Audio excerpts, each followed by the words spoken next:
Tá começando mais um ponto de partida de sexta-feira comigo, Yasmin Reston, e com Pedro Doria, meu convidado. Tudo bem? Como vai a senhora? Tudo bem? Tudo bem, tudo certo. Hoje temos aí alguns enfrentamentos aí com relação à sua saúde, a galera tá querendo saber. Pois é. Quer te dar um spoiler? Não? Pode, por favor, faz. Yasmin, você manda, eu não tenho... Bom, só para todo mundo ficar na mesma página, para lembrar, toda sexta-feira o ponto de partida é nesse formato, em que eu pego os comentários que vocês fazem nas redes sociais, no Central Meio, no ponto de partida, em todos os nossos programas e canais, e eu trago aqui como algoz de Pedro Doria para confrontá-lo. É isso. Recado dado, regras estabelecidas. Sim, senhora. Sigamos.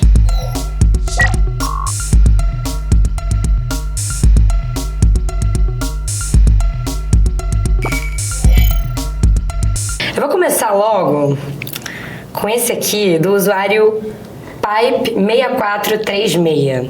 Ele falou o seguinte: Pedro, você tá com a fala muito acelerada, sem pausa, com a vocalização ruim, tá muito complicado de ouvir o conteúdo assim e fica chato, difícil, nem vírgula ele botou, assim, em caixa alto. Fica chato, difícil, desagradável, etc. E aí, Pedro, o que tá rolando? Como é que tá a sua saúde? Bem, eu estou me recuperando de uma cirurgia. Bebe água, pode beber água. Tá, tudo bem. Que não tem nada a ver com isso. Eu fiz uma cirurgia de hérnia umbilical. Ui. Tive alta ontem. Não, mas tá ótimo, não tá nem doendo. Todos dizem isso. Não, mas não tá doendo mesmo. O que é um problema, na verdade, porque eu tenho que mexer o abdômen o menos possível durante os próximos 2 meses e eu esqueço, né? Por conta da cicatrização, imagina. Por conta da cicatrização. Agora, a reclamação que todo mundo tem feito com minha respiração, tem gente que pergunta se eu sou fumante e tudo mais. Eu não fumo cigarro há 20 anos. Nem café ele toma, gente. Isso é desvio de caráter. Não. Isso aqui é água. Vocês acreditam nisso? Impressionante. Às vezes é mate, mas aqui hoje é água. Mas calma, também você está pintando uma... Eu bebo, tá?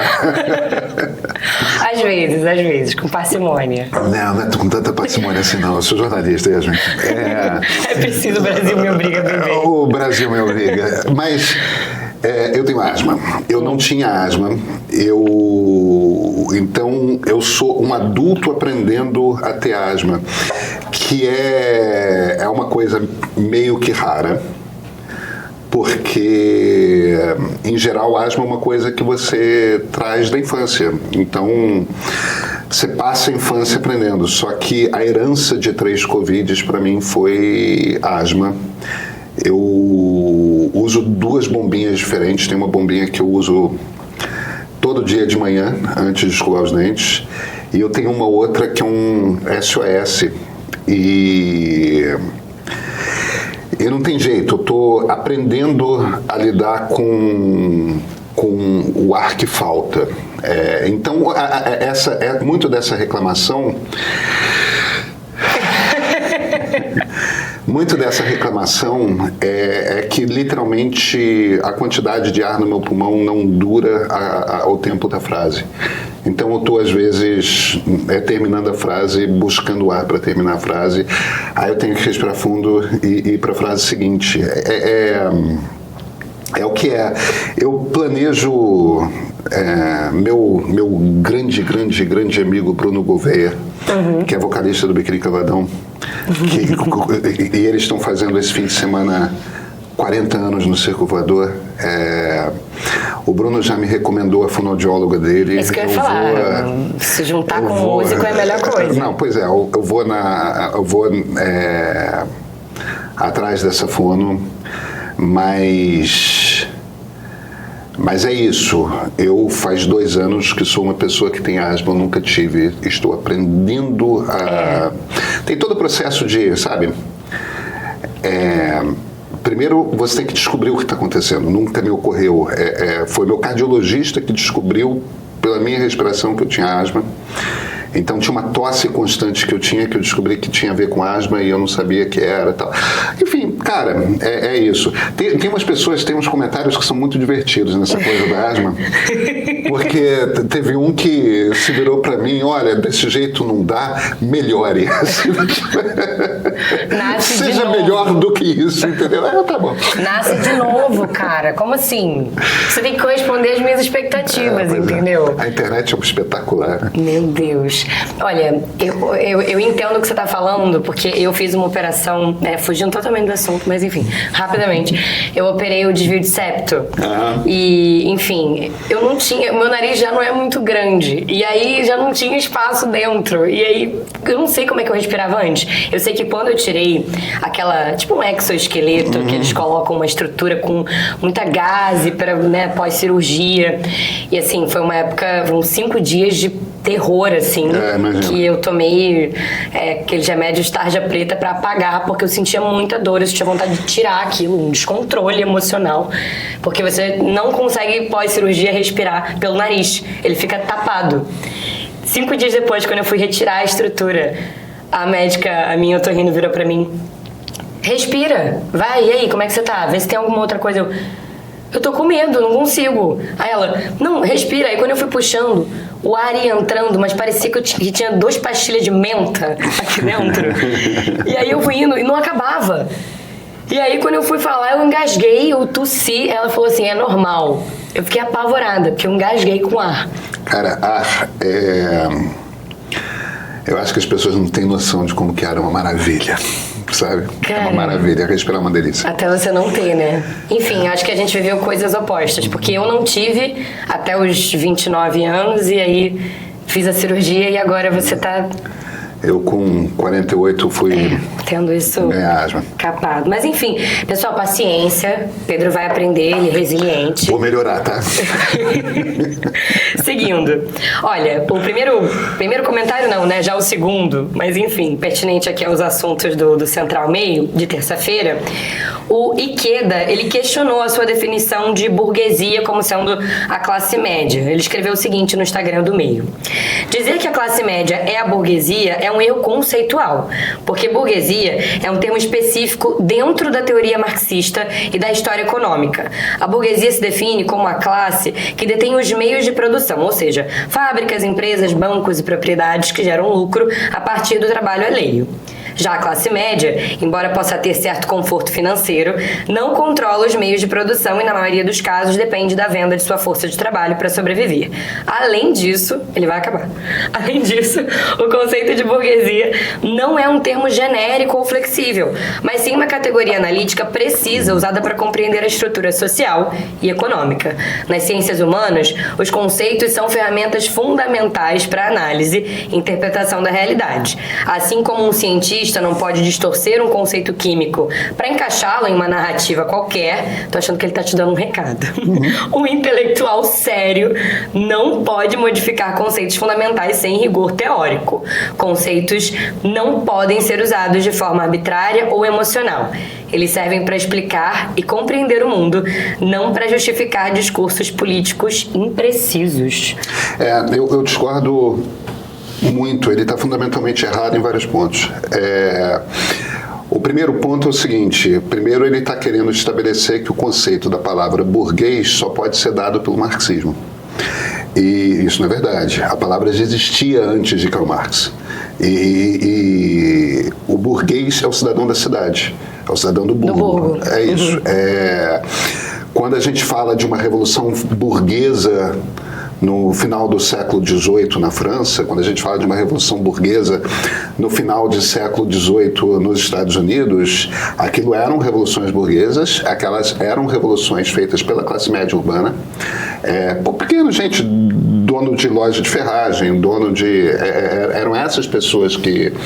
Agora, tinha gente rica também, mas era gente que...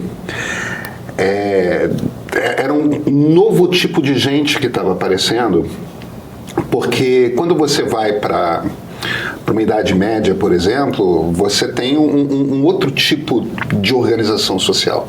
E a maior parte das pessoas que trabalhavam, elas não trabalhavam por conta própria, elas trabalhavam como servos. Elas tinham uma dependência, não é a mesma coisa que escravidão, mas elas estavam numa terra que era emprestada, elas estavam... O que começa a acontecer de forma mais acelerada após a Renascença é o fortalecimento dessas cidades. E quando você tem, na primeira metade do século XVIII, na Inglaterra, a Revolução Industrial, essas cidades começam a explodir. Você começa a ter um processo de êxodo rural, de gente indo sair do campo e morar nas cidades. E quando você tem isso, você tem o início do aparecimento de uma classe média. Independentemente disso, dentro do marxismo, existe o conceito de pequena burguesia. E a pequena burguesia não é a burguesia. Os pequenos burgueses são uma classe média alta, altos executivos, tudo mais. E a pegada ali dessa ideia de pequena burguesia é que é uma turma que não detém os meios de produção, isso não é do marxismo, tá? Não detém os meios de produção e, no entanto, vive com os burgueses e segue um padrão de vida similar aos burgueses, aí aos burgueses marxistas. Sim. No fim das contas, o que eu estou querendo dizer é o seguinte: não é verdade que os conceitos em ciências humanas tenham essa solidez que ele está dando. Eu vou te dar um exemplo de uma palavra que é super usada, neoliberal. Você tem pelo menos umas três ou quatro definições diferentes de neoliberalismo que, inclusive, se confundem. Às vezes, um cara está falando de uma coisa e outro está falando de outra coisa. Então, esses conceitos não são tão precisos assim nas ciências humanas. Em geral, quando a gente fala de um conceito assim nas ciências humanas, você... Para dar uma caprichada, você fala, olha, usando o conceito tal, de acordo com o autor fulano, com a autora Beltrana. Porque aí você está usando exatamente a definição de gênero que, sei lá, Camille Paglia usa. Entendeu? E não o que, sei lá quem. Porque essa coisa não está escrita em pedra. Então, ele está, por outro lado, levando um pouco a sério demais uma implicância que eu fiz com o Jones Manuel, que é pura implicância e nada mais do que implicância. Mas eu queria também que você falasse disso, já que você já deu o gancho. Vamos lá, porque assim, nesse central em específico, né, você comentou o seguinte: extremista é quem deseja derrubar o regime democrático. E aí, tanto, né, fez esse paralelo, tanto o ex-presidente Jair Bolsonaro quanto o comunicador e professor Jones Manuel seriam, na sua concepção, extremistas, apesar de um ser representante da direita e o outro da esquerda. E, enfim, eu acabei, na minha compilação ali, vendo que você recebeu bastante hate. Olha só, Pedro, que coisa inusitada, né? Por essa comparação. E principalmente porque o pessoal ficou assim mais chateado pelo que eu vi, porque parece que você disse que o Jones não tinha audiência, que ele não tinha seguidor. E aí, enfim, o pessoal tá cobrando uma explicação da sua parte. Aí a Luísa fez uma implicância comigo. Você é o único que assiste o Jones. Aí, na verdade, eu corrigi. Não, ele tem bastante audiência. Porque ele tem bastante audiência. Então foi um comentário da Lu. Luiz tem que vir aqui se explicar. Vai. Não tem que explicar nada. Esses comunistas de YouTube, eles têm bastante audiência.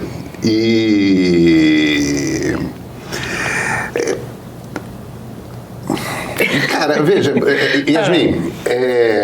Vocês têm um embate meio que é dado por conta dos posicionamentos de vocês, que são diferentes. Eu sou liberal e o Jones é comunista.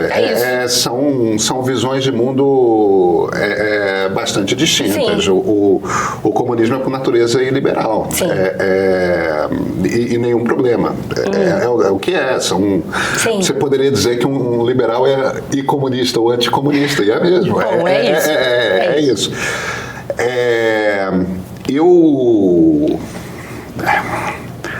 Primeiro foi fundamentalmente uma implicância com o Jones, porque eu sei que ele pilha. Era brincadeira, gente. Era só não era implicância, não era brincadeira. Era implicância porque eu sei que ele pilha. Ele inclusive deu um depoimento sobre isso, fez um vídeo. Eu soube. E comentou na publicação falando, vão no meu canal, por favor, ver a minha resposta. E tá lá no YouTube dele, todo mundo pode assistir. Manda ver, é isso aí. Eu trabalho com essa definição, que é uma definição que alguns... O problema é o seguinte, como é que você lida com essas expressões para dar a elas algum tipo de conceito, entendeu? Como é que você usa o termo extremista ou o termo radical sem que seja uma ofensa? É um extremista? Alguma coisa precisa ancorar essa ideia. Engraçado, hoje a gente está falando muito dessa coisa, dessas definições claro, mas porque é importante. E eu não tenho a ilusão de que outras pessoas usarão palavras que eu uso de forma diferente. Por isso que eu sempre faço muita questão de explicar como que eu estou usando uma palavra. Por isso que eu me virei no Central, quando eu falo de burguês, eu estou falando de classe média urbana. É disso que eu estou falando. Que não é a mesma maneira como os marxistas usam. Tá tudo certo, não quer dizer que a maneira que eles usam esteja errada. Sim, quer dizer uma outra forma de ver o mundo. É mais do que uma outra forma de ver o mundo. Eu posso perfeitamente falar sobre a minha forma de ver o mundo usando os termos marxistas.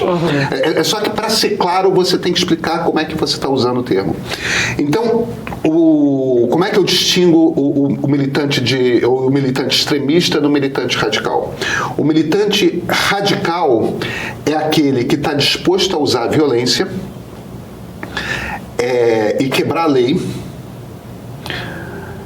mas ele não quer necessariamente a ruptura do regime democrático, da democracia liberal. Tá certo? O extremista, ele quer a ruptura da democracia liberal.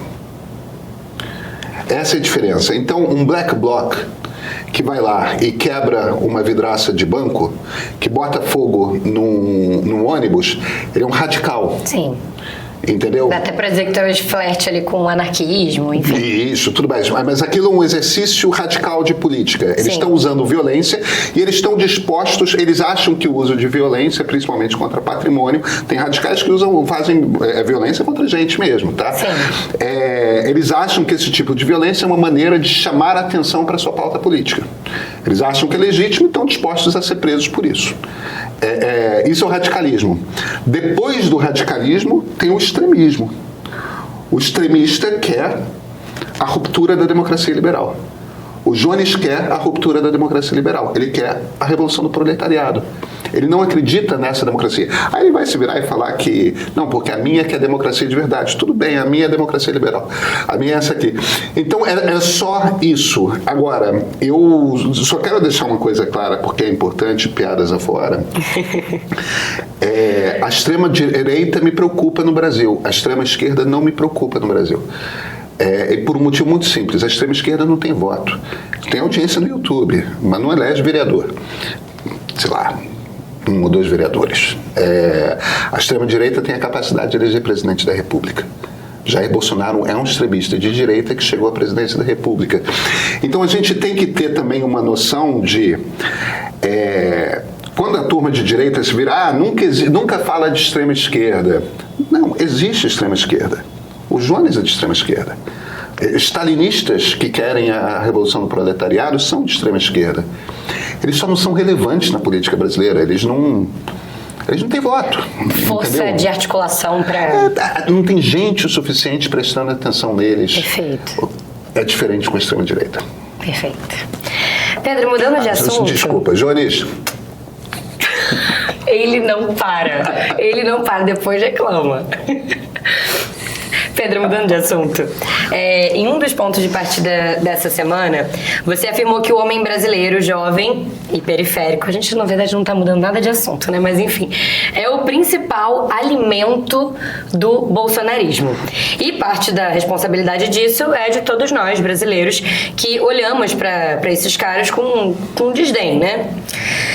e como também abusadores em potencial, e a gente acaba perdendo no seu vídeo, de acordo com a sua argumentação, a capacidade de ter empatia e de compreender as decisões dessa camada. Diante disso, a usuária Moonchild, bem mística, se posicionou diante desse vídeo que você publicou. Acho que o pior do problema é que os outros homens precisam ouvir esse teu apelo. Homem é classe unida, defendem uns aos outros. E se esses homens já sofrem com misoginia, esses que estão ressentidos é que não querem mesmo ouvir uma mulher. Então, o que mais funciona com eles é a conversa entre si. Mas aí o outro problema, eu percebo que os homens têm muito medo de se destacarem uns dos outros, de serem percebidos como fora do grupo. Então, mesmo que eles pensem diferente, raramente falam isso em voz alta. O que fazer? Eu não acho que esse seja um problema masculino, eu acho que esse seja um problema humano. Nós somos uma espécie social e a gente precisa fazer parte de alguma tribo, entendeu? Então... Uma necessidade básica aí de pertencimento. É claro. Isso não é masculino, isso é humano. Mulheres são iguaizinhas nesse sentido.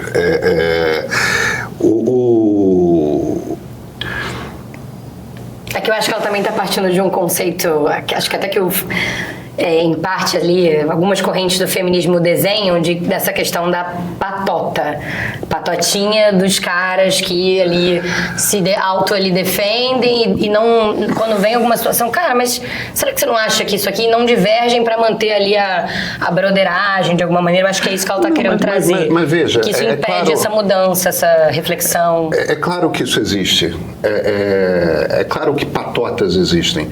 Eu só não acho que patotas sejam necessariamente masculinas, tá? Mas é claro que patotas existem. É claro que... E as redes sociais alimentam muito isso, porque a mecânica toda de uma rede social é impressionante como as pessoas repetem umas os argumentos das outras. É uma coisa de... ali. Isso, é aquela coisa de você estar sempre no seu espetáculo mostrando as suas virtudes para os que pensam parecido com você, entendeu? Olha como eu tenho os valores certos, olha como eu uso as palavras certas, olha como eu sei usar a palavra burguês, entende? Porque faz parte desse jogo de... Nós que usamos essas palavras desse jeito, que usamos esses slogans desse jeito, somos uma tribo. O meu ponto essencial, Yasmin, é o seguinte. Homens jovens de classe média baixa e com ensino médio são os grandes derrotados do processo de globalização. É quem teve a maior queda. A maior parte, se você pega a maior parte dos grupos nos últimos 25 anos, nos 25 anos desse século,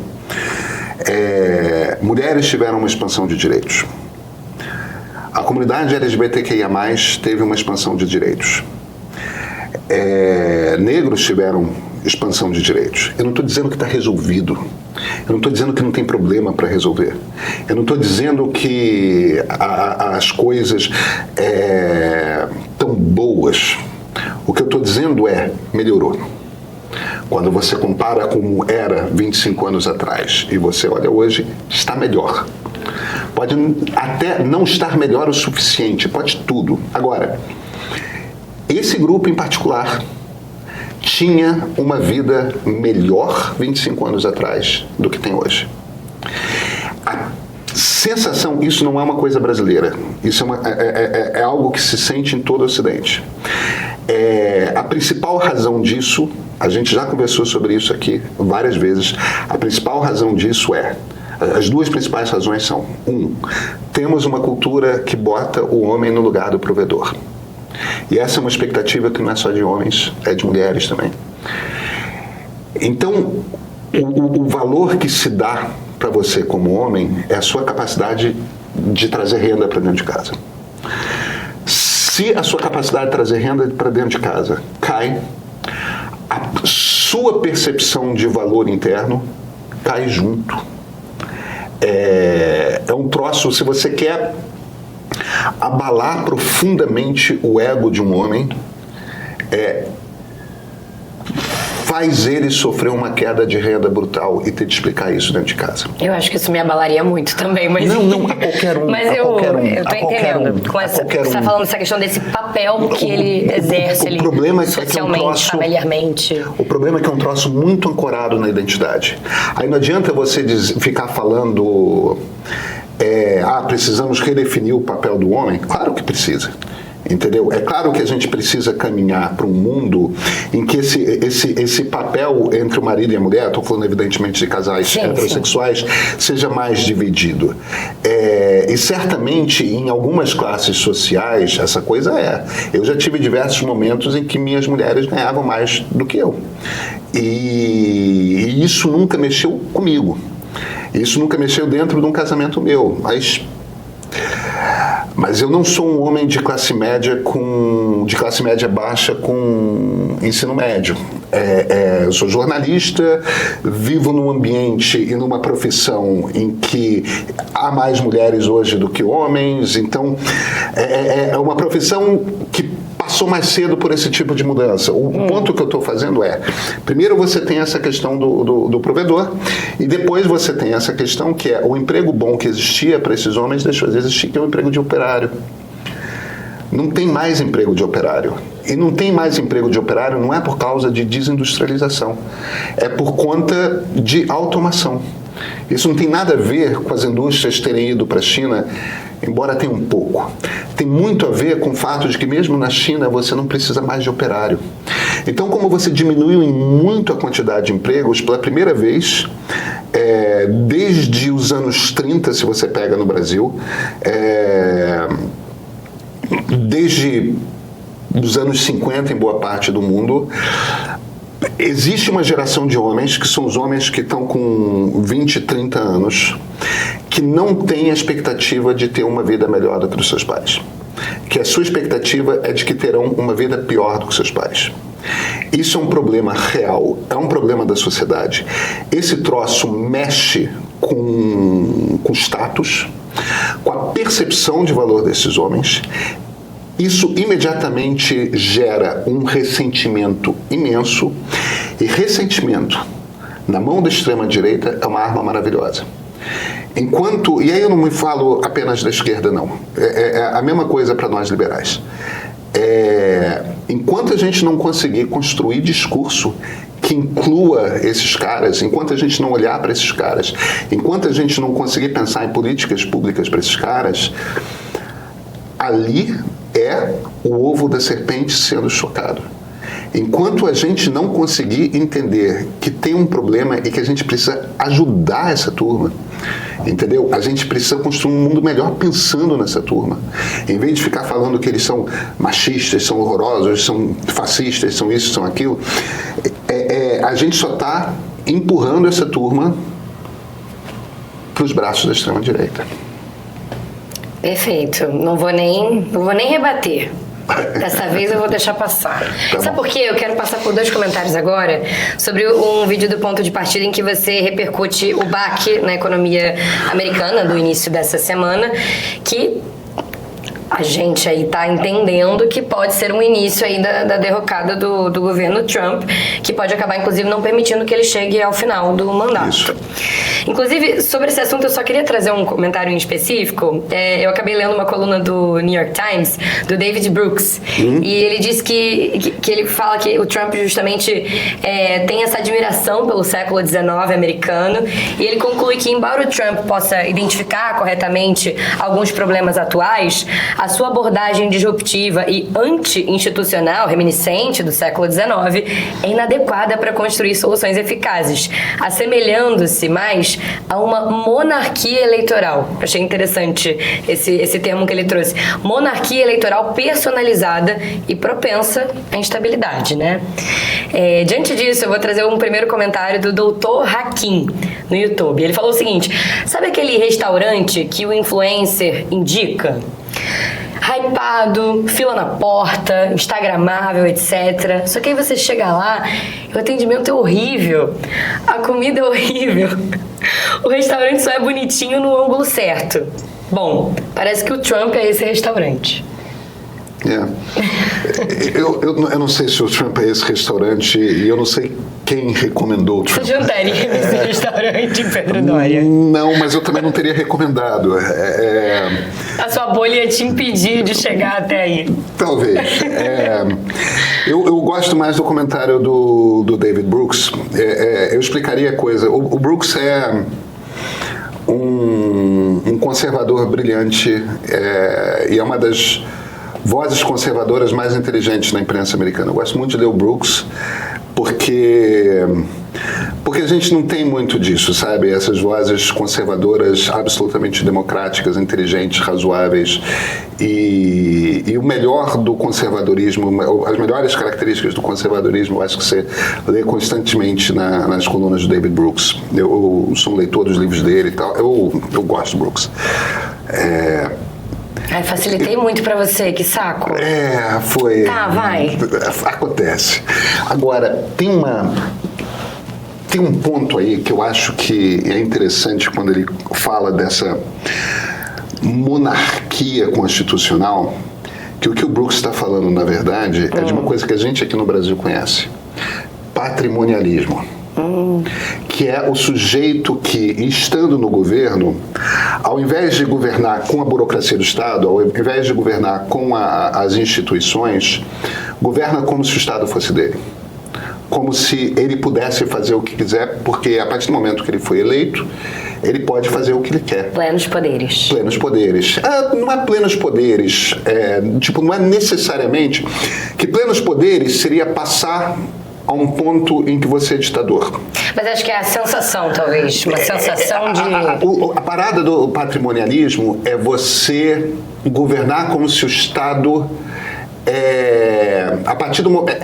a ideia é, a partir do momento que você foi eleito,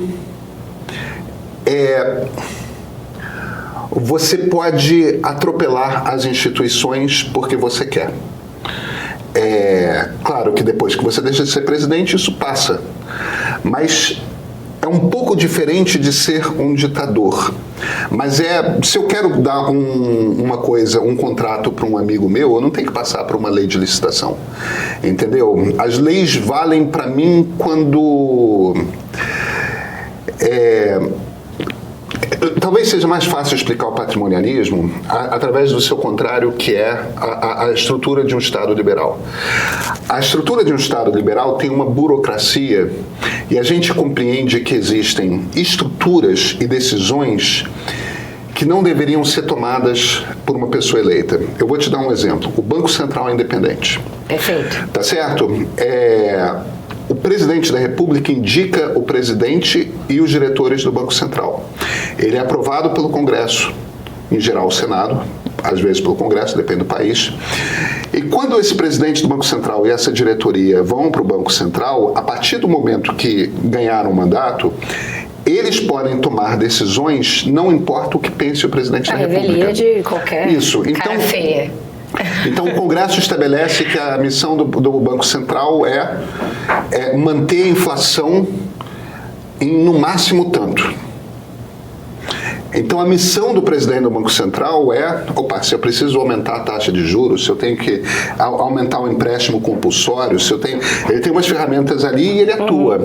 A gente parte do princípio de que o presidente da República não tem como se meter e não pode se meter nisso. Eu estou falando do Banco Central, mas eu poderia falar nos Estados Unidos do National Endowment for the Arts, entendeu? Que é uma grana que existe para arte. Eu posso falar sobre o dinheiro que é dado para as universidades nos Estados Unidos. Entendeu? Essas são decisões que são decisões de Estado, não são decisões pessoais do presidente da República.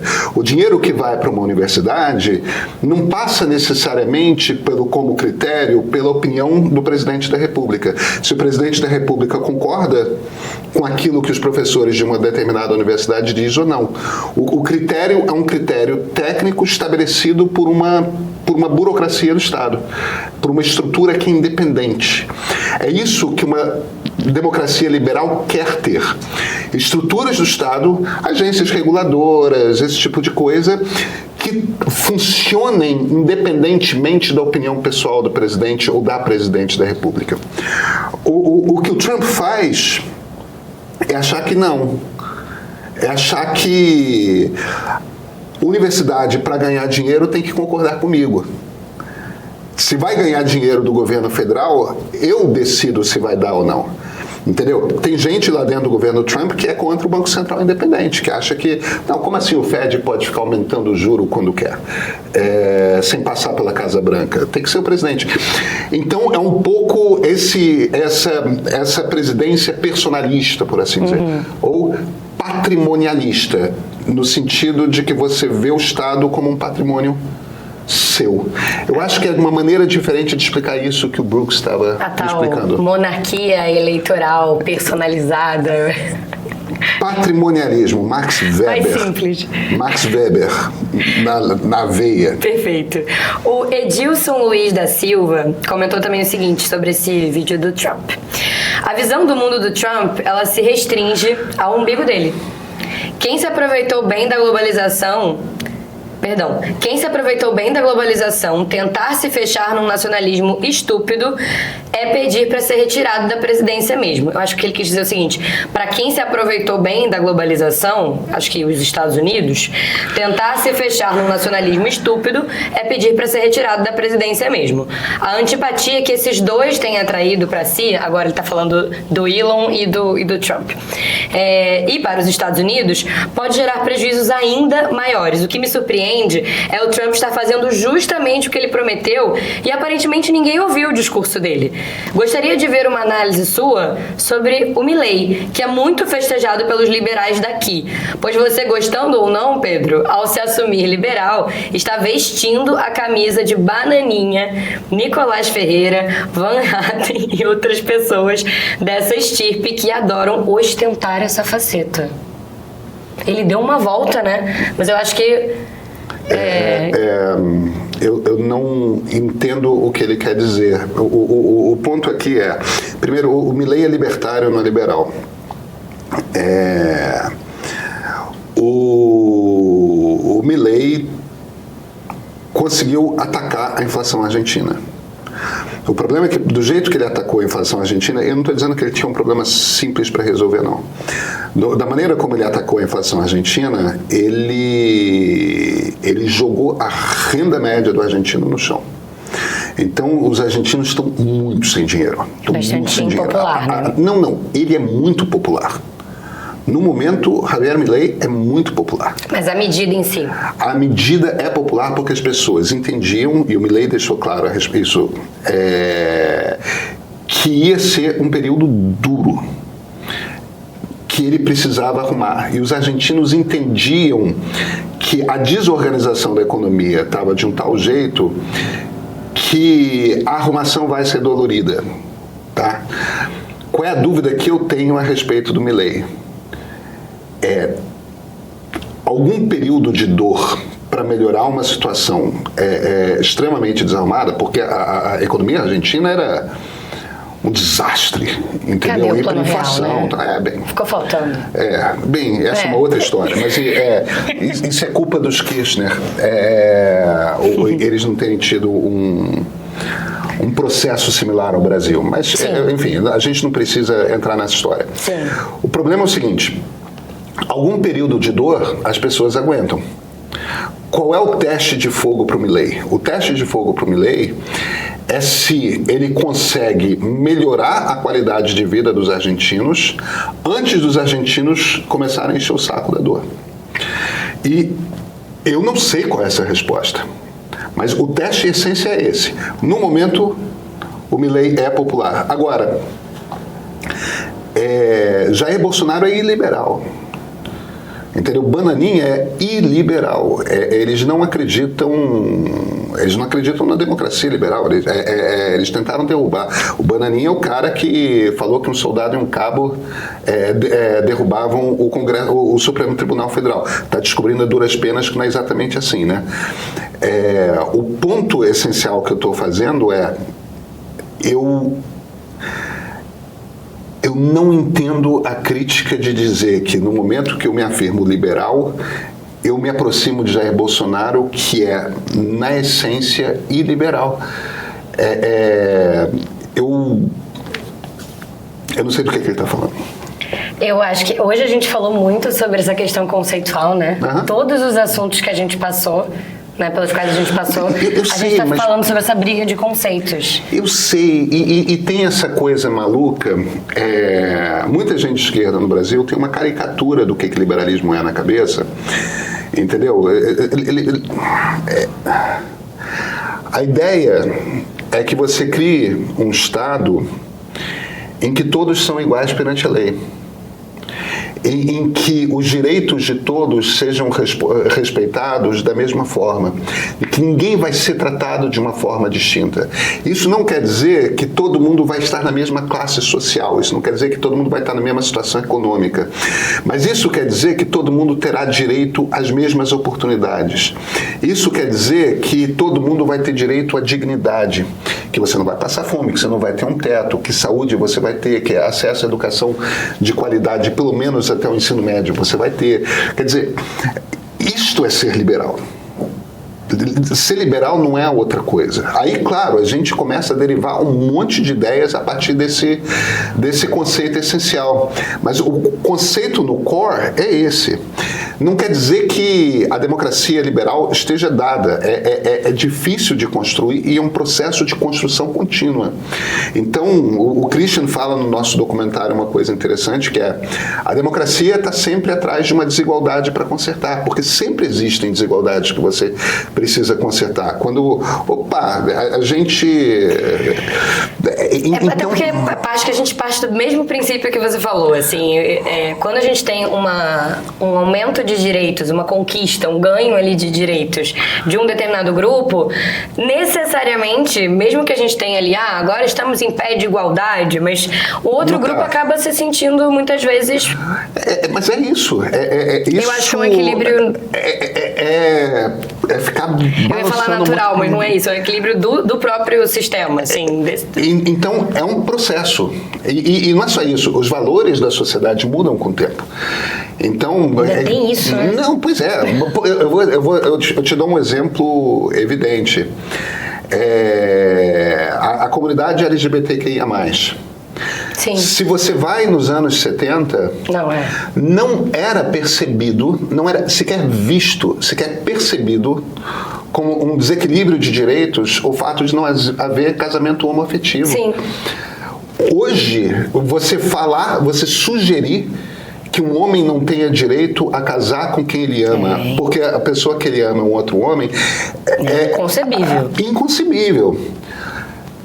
Quando eu nasci, era meio que não percebido como um problema. Uma não pauta. Era uma não pauta. Então, democracias liberais não são perfeitas porque é esse processo de você estar consistentemente se aproximando do ideal sem nunca atingir aquele ideal. Agora, isso é ser liberal. Entendeu? Não é ser bolsonarista. Ser bolsonarista não é ser liberal. Entendeu? Ser liberal na economia e não ser liberal em todo o resto não é ser liberal. Essa é outra coisa. Você é liberal na economia, você não é liberal. Ponto. Perfeito. Acho que tá explicado. Tá justificado. Tá justificado. Sim, vamos... Passou. Tá bom. Pedro, muito obrigada pelo seu tempo. Obrigado a você. Olha, se você está nos acompanhando pelo YouTube, pode também nos acompanhar em áudio, viu? Por favor, o Ponto de Partida também está disponível nas principais plataformas aí, tocadores de áudio. Mas se você também gostar de vídeo, fica com a gente por aqui também. Semana que vem tem mais? Por favor. Tem? Precisa. Tá marcado já? Então tá bom. Então eu vou estar por aqui também. Se ele tá, né, eu tô aqui pra perturbar ele. E vocês também, por favor, comentem. Enchem o saco do Pedro, é disso que a gente gosta. A gente tá aqui pra isso, pra confrontá-lo. Então me ajudem nesse trabalho, tá bom? Muito obrigada por ter chegado até aqui e até semana que vem. Meio Premium é o aplicativo de streaming do Meio, tá? Disponível para smartphones, computadores, TV Samsung e LG. Cada título disponível no nosso streaming foi escolhido a dedo. É o mesmo cuidado que a gente tem aqui na curadoria de notícias, você encontra no nosso catálogo com documentários, reportagens especiais e programas exclusivos. Assine por apenas R$ 15 e troque a distração por conhecimento.